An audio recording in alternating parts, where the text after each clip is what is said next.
কানাডার টরন্টোর Regent Heights public school প্রতি বছর একটি কালী পঞ্চমী উদযাপনের আয়োজন করে। কানাডা থেকে রিপোর্ট করছেন আমাদের কানাডা প্রতিনিধি সৈয়দ মাহবুব।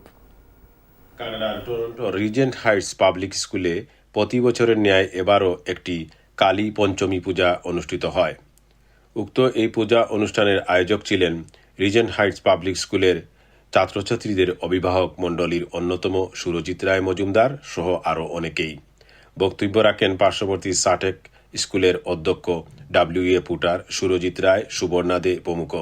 কনভেনারের দায়িত্বে ছিলেন সুবর্ণা দে, সঞ্চালনার দায়িত্বে ছিলেন মিল্টন পারিয়াল, সাংস্কৃতিক অনুষ্ঠান আয়োজক ছিলেন ঋতুশ্রী ঘোষ।